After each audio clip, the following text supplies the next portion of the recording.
Hello बच्चों, welcome to the next lecture. इस lecture में हम एक नई यूनिट स्टार्ट करने वाले हैं जिसका नाम है बेंडिंग स्ट्रेस। तो बेंडिंग स्ट्रेस क्या होते हैं, क्यों डेवलप होते हैं, प्योर बेंडिंग कॉन्सेप्ट क्या होता है, बीम ऑफ यूनिफॉर्म स्ट्रेंथ क्या होती है, तो ये सारे टॉपिक्स इसमें हम लर्न करेंगे। तो कौन कौन से टॉपिक इसमें कवर करेंगे हम? सबसे पहले हम देखेंगे कि बेंडिंग स्ट्रेस क्या होती है और क्यों डेवलप होती है। तो इसके अंदर हम कुछ टॉपिक्स देखेंगे कि न्यूट्रल सरफेस क्या होता है, न्यूट्रल सरफेस, ठीक है, न्यूट्रल सरफेस क्या होता है, न्यूट्रल एक्सिस क्या होती है, तो ये हम देखेंगे इस टॉपिक में। तो सबसे पहले हम समझेंगे कि बेंडिंग स्ट्रेसेस क्या होती है, क्यों डेवलप होती है, ठीक है, और इसी के अंदर आएगा न्यूट्रल सरफेस। नेक्स्ट हम देखेंगे प्योर बेंडिंग का मतलब क्या होता है,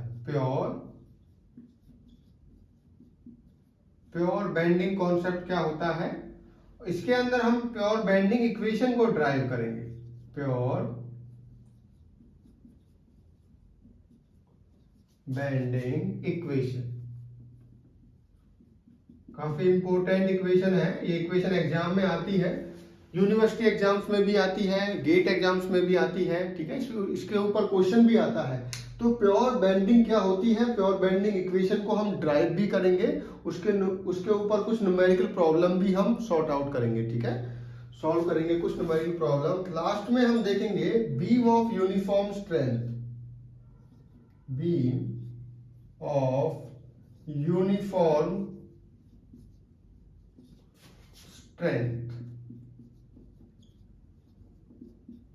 ठीक है, क्या कंडीशन होती है बीम ऑफ यूनिफॉर्म स्ट्रेंथ की, तो ये टॉपिक हम देखेंगे इसमें। तो मेजर हमें ये 3 टॉपिक्स कवर करने हैं इस यूनिट में।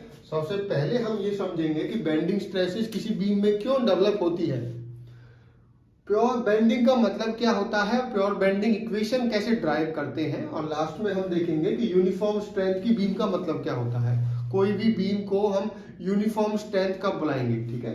तो वन बाय वन हम करते हैं इसको।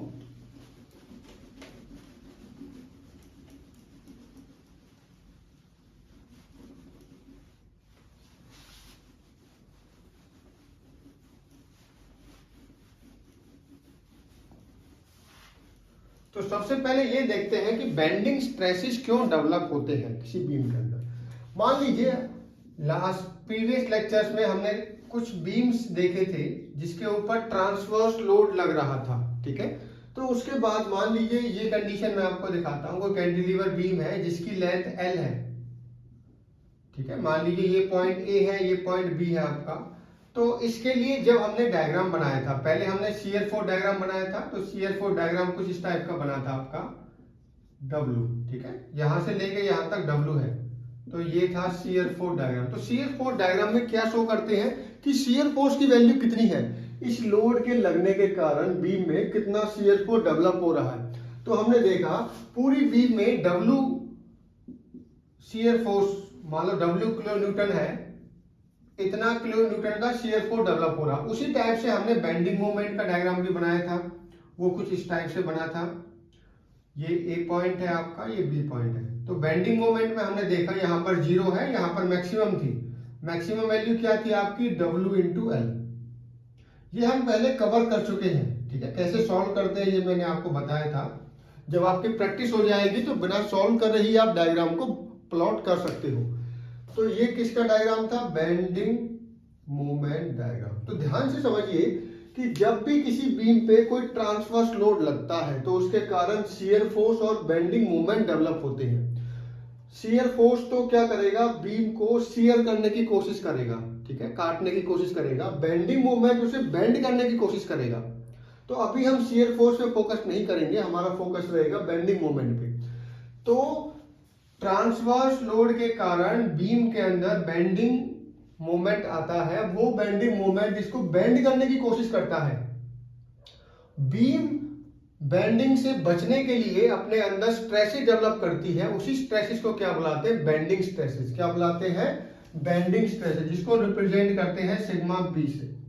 किसे रिप्रेजेंट करते हैं, सिग्मा बी से। क्यों डेवलप हुआ, क्योंकि बीम के अंदर बेंडिंग मोमेंट आ रहा था, ठीक है, और वो बेंडिंग मोमेंट उसको बेंड करने की कोशिश कर रहा था, तो उससे बचने के लिए इसने अपने अंदर स्ट्रेस डेवलप करे, बेंडिंग स्ट्रेसेस। ठीक है, क्या नाम पड़ा? Bending stress. तो ऐसे समझिए, बीम के अंदर स्ट्रेस डेवलप हुआ बेंडिंग को रोकने के लिए। ठीक है, that type of stress which is develop to resist the bending. ठीक है, बेंडिंग। अब वो बेंडिंग क्यों होती है? एक तो मैंने आपको दिखाया ट्रांसवर्स लोड के कारण हो सकता है कि पॉइंट लोड ना हो, इस टाइप का लोड हो, किसी भी टाइप का। सभी का डायग्राम हम बना चुके हैं। मान लीजिए मोमेंट लग रहा है, तो मोमेंट का केस, मोमेंट के लिए भी क्या डायग्राम बना था आपका? इस टाइप से। मोमेंट के लिए हमारा बेंडिंग मोमेंट डायग्राम ये बना था, बेंडिंग मोमेंट डायग्राम, जिसमें यहां भी एम वैल्यू थी आपकी, यहां भी है। शियर फोर्स इस केस में 0 था। तो चाहे मोमेंट लगे चाहे लोड लगे, अगर बेंडिंग हो रही है तो बेंडिंग को रोकने के लिए तो स्ट्रेस तो डेवलप होंगे मटेरियल के अंदर। ठीक है, उसी स्ट्रेस को बेंडिंग स्ट्रेस हम बुलाते हैं। क्या बुलाते हैं? Bending stress. तो बेंडिंग स्ट्रेस का कॉन्सेप्ट समझ में आ गया। बेंडिंग स्ट्रेसेस आर दो stresses which are developed within the material within the beam to resist the bending which is caused by the load, transverse load और moment। जो transverse load या moment के कारण बेंडिंग होगी, उसको रोकने के लिए क्या होगा? डेवलप होंगे स्ट्रेसेस, उसको बुलाएंगे हम बेंडिंग स्ट्रेसेस। क्या बुलाएंगे? Bending stresses. अब देखते हैं कि प्योर बेंडिंग कॉन्सेप्ट क्या होता है। ये तो आपको समझ में आ गया होगा। अब देखते हैं प्योर बेंडिंग कॉन्सेप्ट।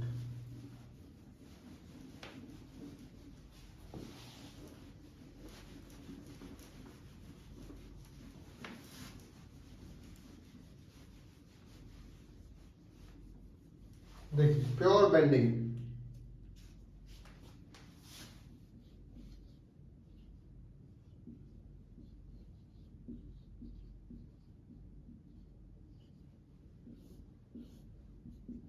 पहले सिंपल समझिए, ऐसी कोई कंडीशन बीम की जहां पर ओनली बेंडिंग, ओनली मोमेंट लग रहा हो, कोई शियर फोर्स ना हो, कोई एक्सियल फोर्स ना हो, कोई ट्विस्टिंग फोर्स ना हो। ठीक है, तो अगर मैं आपको ऐसे समझाऊं कि ऐसी कंडीशन जहां पर बेंडिंग मोमेंट क्या रहे? कांस्टेंट रहे पूरी बीम के अंदर।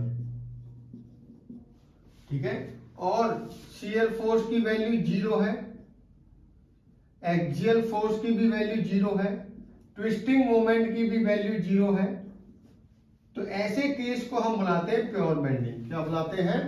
Pure bending. जहां पर बेंडिंग मोमेंट की जो वैल्यू है वो कांस्टेंट रहे थ्रू आउट, और कोई शियर फोर्स, एक्सियल फोर्स और ट्विस्टिंग मोमेंट ना लगे। मान लो एग्जांपल देता हूं मैं, मान लो ये कोई बीम है जिसका क्रॉस सेक्शन क्या है? सर्कुलर। तो अगर मैं इस पे ओनली कपल लगाता हूं, कपल का मतलब है एक मोमेंट यहां पर एक यहां पर, इसको ऐसे बेंड करने की कोशिश करता हूं, तो ये ना तो इसके अंदर कोई शियर फोर्स आएगा, ना कोई एक्सियल फोर्स है, और ना ही कोई ट्विस्टिंग है।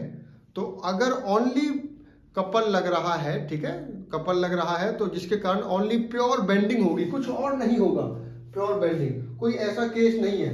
अब जो प्योर बेंडिंग नहीं है, पहले उसका केस मैं समझाता हूं आपको। मान लीजिए किसी बीम में कुछ ऐसी कंडीशन है, मान लो यही बीम है आपकी, और जिसमें कुछ ऐसा लोड लग रहा है। ठीक है, मान लो ये P है। अब इस P के कारण सब कुछ आएगा, शियर फोर्स भी आएगा, एक्सियल फोर्स भी होगा, क्योंकि इसके दो कंपोनेंट होंगे। मान लो ये थीटा है, तो ये एक तो ये फोर्स हो गया P cos थीटा, एक हो गया P sin थीटा। तो इस बीम पे क्या है? इस बीम पे एक्सियल फोर्स भी लग रहा है, इस पे ट्रांसवर्स फोर्स भी लग रहा है, जिसके कारण शियर फोर्स भी आएगा, एक्सियल फोर्स भी आएगा। तो ये इसको मैं प्योर बेंडिंग में नहीं मान सकता। किसमें नहीं मान सकता? प्योर बेंडिंग में इसको मैं कंसीडर नहीं कर सकता। समझ में आया आपको? नेक्स्ट, अब देखिए, मान लीजिए कोई बीम इस टाइप से है आपकी, इसमें एक यहां पर मोमेंट लग रहा है, एक यहां पर लग रहा है। ठीक है, इसको बोलते हैं couple. Two equal opposite couple जब लगते हैं तो बीम को हम प्योर बेंडिंग में मानते हैं। when a beam is subjected to two equal and opposite couples in such a way that the value of bending moment remains constant throughout the length। कुछ इस टाइप से आप इसको लगाते हो कि जो बेंडिंग मोमेंट की वैल्यू है वो क्या रहे, कांस्टेंट रहे थ्रू आउट, तो ही जाकर आप इसको प्योर बेंडिंग बोलेंगे। तो समझ में आ गया प्योर बेंडिंग? ऐसी कंडीशन बीम की जहां पर उसमें ओनली मोमेंट लग रहा हो, कोई शियर फोर्स नहीं, कोई एक्सियल फोर्स नहीं, कोई ट्विस्टिंग मोमेंट नहीं, ठीक है, तब जाकर इसको हम बुलाएंगे प्योर बेंडिंग। अब समझते हैं इसको, मैं आपको, अब प्योर बेंडिंग दो टाइप की हो सकती है, सैगिंग और हॉगिंग, दोनों समझाते हैं आपको।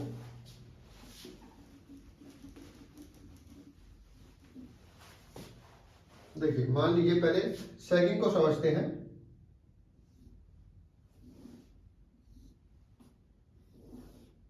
मान लीजिए ये कोई बीम है आपकी, ये इसका सेंट्रल एक्सिस है बिल्कुल। अब ये जब बेंड होगी, ठीक है, जब इसमें लोड, ये इस कपल के कारण, इस कपल के कारण क्या होगी, बेंड होगी। तो बेंड होने के बाद की कंडीशन क्या होगी, कुछ ऐसी है। कंडीशन मैं आपको दिखा दूं किस टाइप से बेंड होगा। देखिए किसी रेडियस के अबाउट किसी कोई आर्क बनाएगी, क्या बनाएगी, कोई आर्क। मान लो ये सेंटर है आपका, सपोज ये सेंटर है, इसके अबाउट क्या हो रही है, बेंडिंग हो रही है आपकी। कुछ इस टाइप से बेंड होगा ये, ठीक है, कुछ इस टाइप से बेंड होगा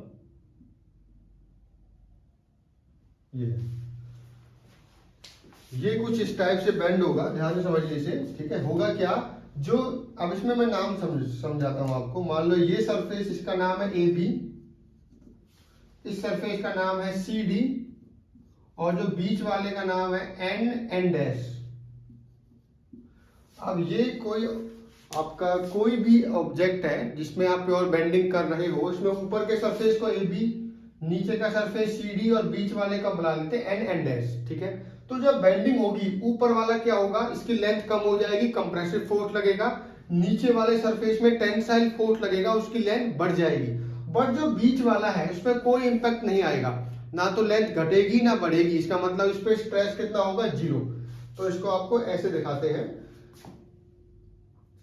देखिए जब बेंडिंग होने के बाद ये वाला जो पहले ए बी था वो क्या बन गया, अब ए डैश बी डैश। जो पहले सी डी था वो क्या बन गया, सी डैश डी डैश। अब ध्यान से देखिए, जो ए बी वाले फाइबर है, ठीक है, जो ए बी वाला सरफेस है, उसकी लेंथ पहले ज्यादा थी, अब कम है।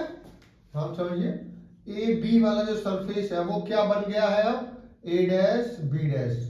तो आपको क्लियर यहाँ पे समझ में आ रहा होगा कि इस पे कंप्रेसिव फोर्स लगा होगा। कौन सा फोर्स लगा होगा, कंप्रेसिव फोर्स, ठीक है। नेक्स्ट आते हैं सीडी पे। सीडी पहले सीडी थी, अब क्या बन गई, सी डैश डी डैश। तो इस पे इसकी लेंथ बढ़ गई, तो इस पे कैसा फोर्स लगा होगा, टेंसाइल फोर्स। अब आते हैं एन डैश पे।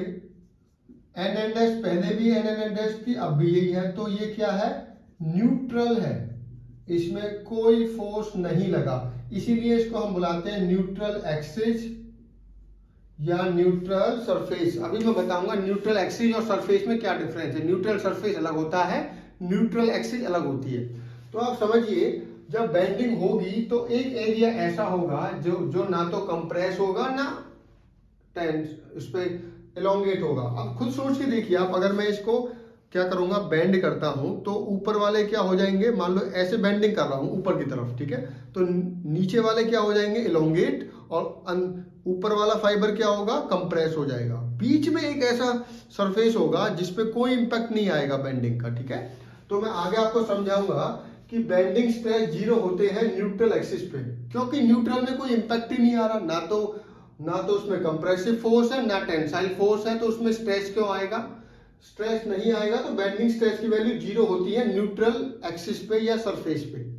समझ में आया आपको कि जब प्योर बात करते हैं, बेंडिंग की बात करते हैं, तो कुछ सरफेस ऐसे होते हैं, ठीक है, न्यूट्रल एक्सिस से ऊपर वाले सरफेस जितने भी हैं, अब ये तो मैंने एक बता दिया आपको, और होंगे ना ये सारे, एक ये है, ठीक है, जितने भी हो न्यूट्रल एक्सिस से ऊपर वाले सरफेस, उन सभी में कैसा कैसा फोर्स लगेगा, कंप्रेसिव। न्यूट्रल सरफेस से नीचे वाले जितने भी है, मान लो ये है आपका,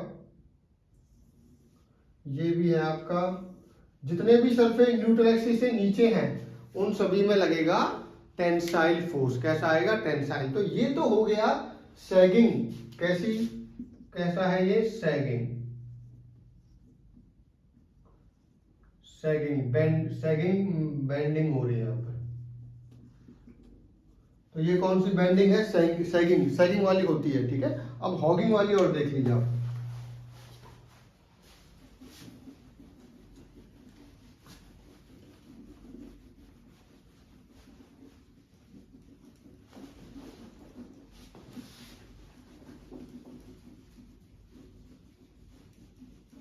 देखिए हॉगिंग वाले में बिल्कुल अपोजिट हो जाएगा। मान लो ये बीम है आपकी, ये इसका सेंटर पॉइंट है, अब ये बेंड होगी, ठीक है। मान लीजिए इस पे ऐसे मूवमेंट लगाया आपने, ऐसे कपल लगाया, इस कपल के कारण क्या होगा, बेंडिंग होगी, और बेंडिंग को हॉगिंग बोलेंगे, ठीक है। क्या बोलेंगे इस बेंडिंग को, हम हॉगिंग। किसी सेंटर के अबाउट होगी, मान लीजिए ये आपका,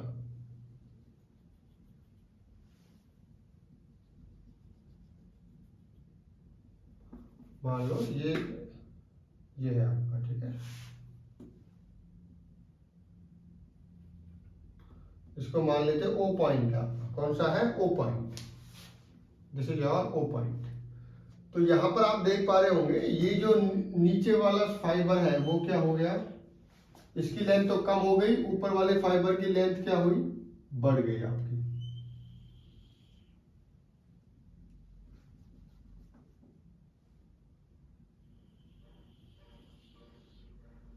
ठीक है, कुछ भी नाम दे लीजिए आप इनको। मान लीजिए इसका नाम है ए बी, इसका नाम है सी डी, और इसका नाम है एन एन डैश। तो यहां पर देखिए आप, पहले ए बी था ये वाला सरफेस, बाद में क्या हो गया, ए डैश बी डैश। तो ए से ए डैश बी डैश बन गया, तो इसमें क्या हुआ, ए डैश बी डैश। कैसा फोर्स दिख रहा है आपको, कंप्रेसिव। कैसा, ऑब्जर्व कीजिए, लेंथ कम हुई है इस वाले सरफेस की, तो कैसा फोर्स आएगा इसमें, कंप्रेसिव फोर्स, कंप्रेसिव फोर्स। उसी टाइप से अगर हम सीडी वाले सरफेस की बात करते हैं, सीडी वाले, तो वो क्या बन गया अब, सी डैश डी डैश। इसकी लेंथ बड़ी है, इसका मतलब देखो पहले इतनी थी सीडी, अब हो गई है सी डैश और डी डैश यहां तक। चलो इसको मैं हटा देता हूं मूवमेंट को, अब हो गई है सी डैश और डी डैश। तो अब लेंथ बढ़ गई है आपकी, तो इसमें कैसा फोर्स होगा, टेंसाइल। कैसा फोर्स लग रहा है, टेंसाइल। क्या बचा, N N dash. N N dash पहले भी एन एन डैश था, अब भी एन एन डैश है, तो ये न्यूट्रल है। क्या है ये, न्यूट्रल है। ना तो इसमें कंप्रेसिव फोर्स आया, ना ही इसमें टेंसाइल फोर्स आया, तभी इसको लिए न्यूट्रल बोलते हैं। न्यूट्रल का मतलब है कोई इफेक्ट नहीं पड़ा बेंडिंग का, ठीक है। ना तो इसकी लेंथ बढ़ी ना घटी, ना इसमें टेंसाइल फोर्स लगेगा, ना इसमें कंप्रेसिव फोर्स लगेगा। समझ में आ गया आपको। अब हम देखते हैं कि न्यूट्रल एक्सिस में और न्यूट्रल सरफेस में क्या डिफरेंस है, ठीक है। न्यूट्रल एक्सिस और न्यूट्रल सरफेस में क्या डिफरेंस है।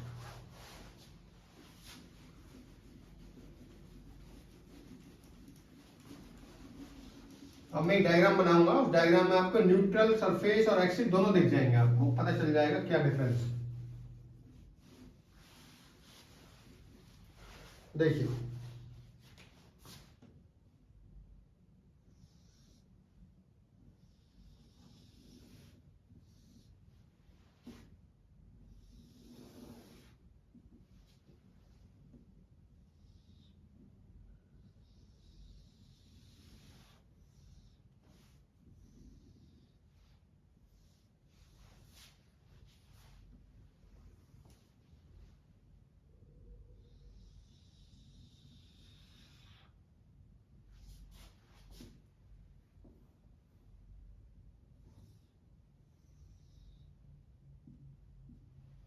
सपोज ये आपका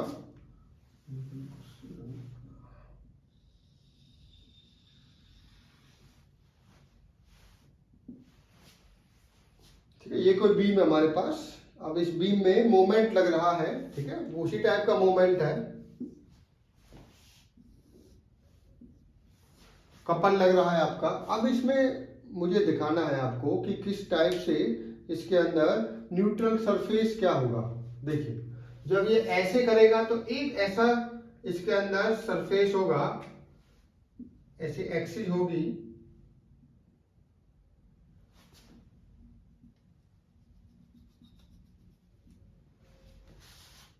जिसके अंदर कोई इंपैक्ट नहीं होगा। उसको दिखाते हैं आपको।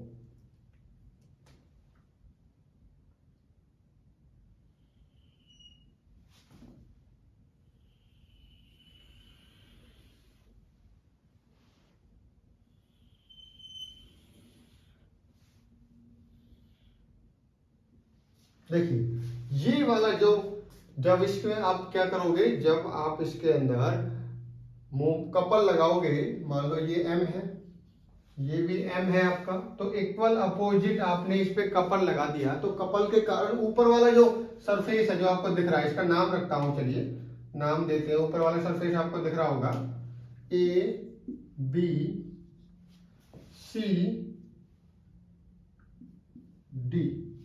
ABCD वाला सरफेस है, वो क्या होगा, कंप्रेस होगा। वो क्या होगा, कंप्रेस होगा।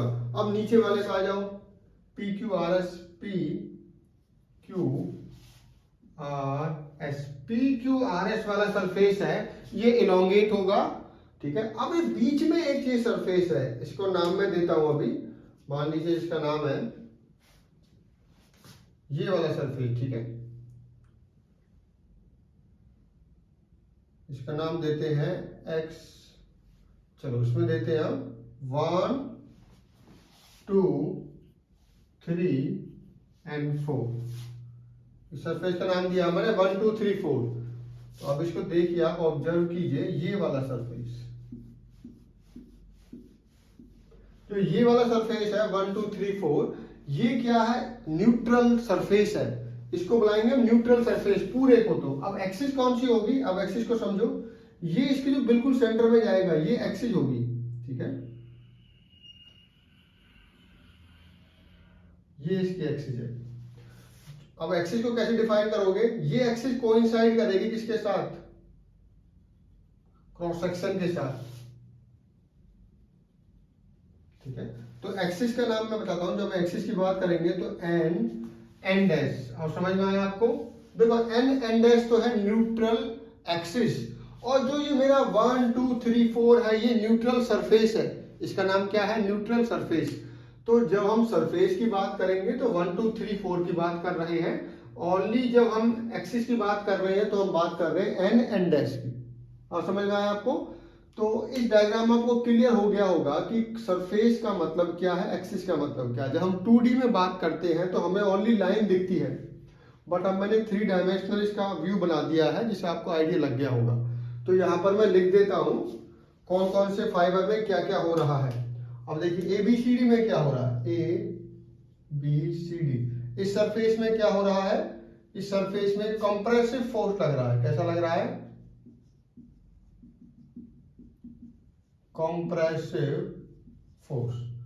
बट अगर हम बात करें PQRS की, PQRS, इस वाले सरफेस में क्या हो रहा है, इसमें टेंसाइल फोर्स लग रहा है, टेंसाइल फोर्स। बट अगर बात करें 1 2 3 सरफेस की, 1 2 3 4, इसमें है नो फोर्स या न्यूट्रल